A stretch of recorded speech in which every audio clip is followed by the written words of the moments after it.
Hi guys, I'm going to show you how to make the viral cottage cheese flatbread, at least the way I make it. It's pretty simple and you don't need a lot of ingredients. First thing you're going to need is a good cottage cheese. I use the Good Culture brand.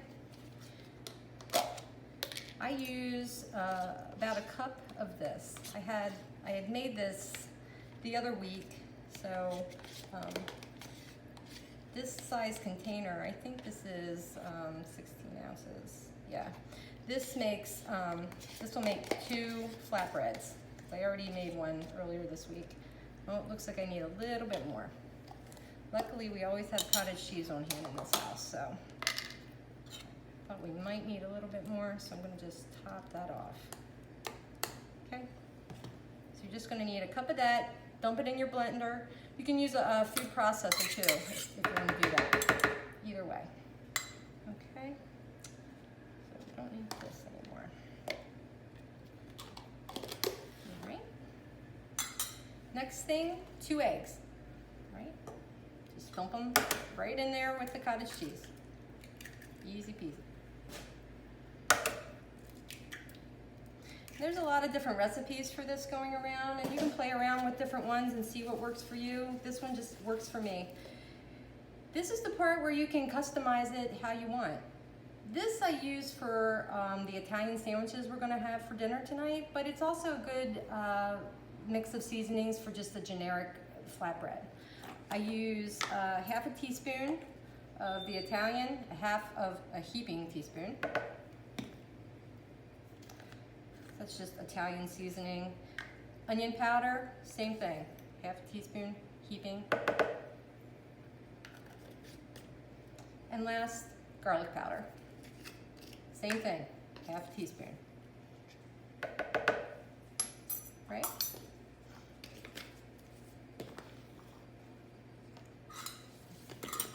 Okay, let's go over here and blend it.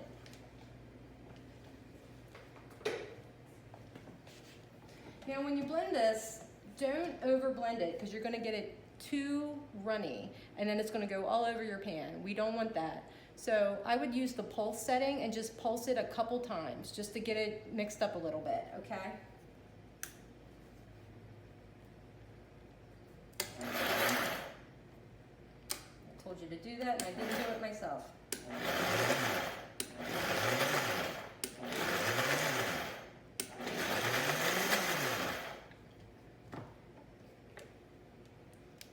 So this is the consistency you're looking for. You just don't want it too runny. You could even do it just a tad more if you want to, if you're not big into the chunks. I don't want to do it any more than that. Okay. Then we're just going to come over here. So you're going to want a piece of parchment paper. I use these pre-cut ones. Reynolds makes these nice pre-cut cooking baking sheets. These are perfect for this project. Just pull one out and stick it down there. And then I use a little bit of olive oil just to help avoid it sticking any further than it's going to. Just a little bit. Just coat it a little bit. All right. Now here's the trick with this. You're going to want to start pouring it in the center of the pan and go really slow and come out. All right, let's do it this way. I'm a righty, but we're going to do a lefty here. So just start in the center and let it go. Just go real slow.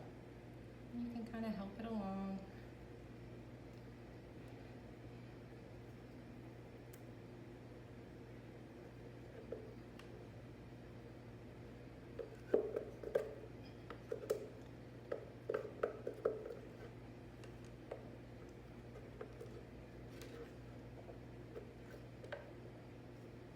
Smells really good.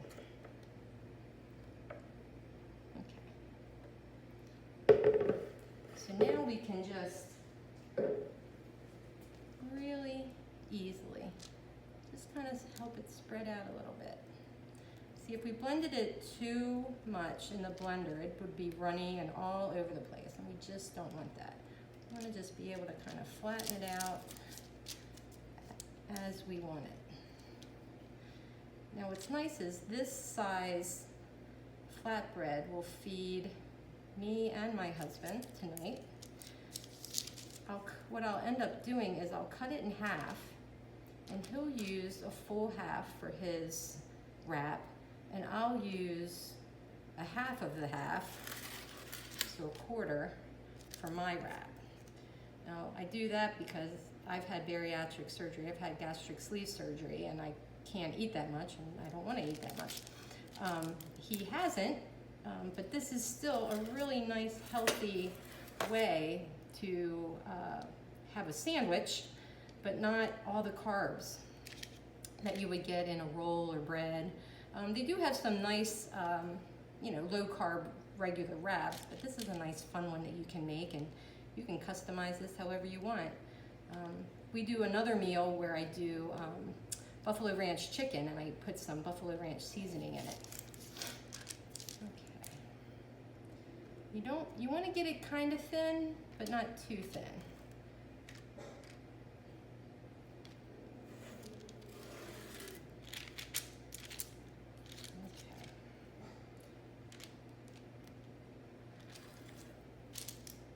You see how it's not too runny, so we can kind of control. Okay, I'm pretty happy with that. And if you see any like transparent areas, you can just kind of fill them in a little bit. But I'm pretty happy with that. And it's pretty circular. Okay. I have my oven preheated to 350 degrees. We're gonna cook it for 30 minutes, but I go in about 25 minutes and just see how it's looking, because we don't want it to burn, but haven't had that happen yet, knock on wood. But we'll say 30 minutes overall.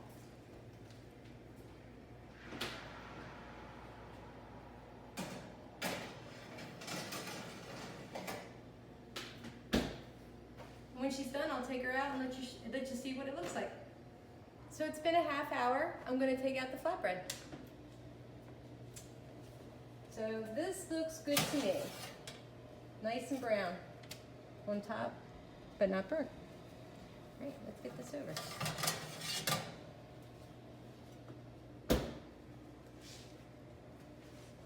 And you're gonna see why using the parchment paper with a little bit of olive oil spray is really helpful. So I use this really nice, I don't know what this is, but it's a nice pancake flipper. That's what we use it for. And just kind of go around the edges, kind of lift it off.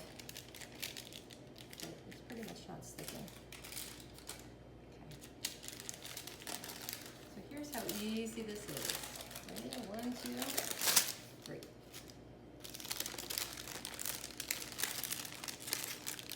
Look at that. And I do that, I flip it over because this bottom side is the really hot side. So I want that to cool off a bit before I actually use it to make any sandwiches. But that's how easy the flatbread was.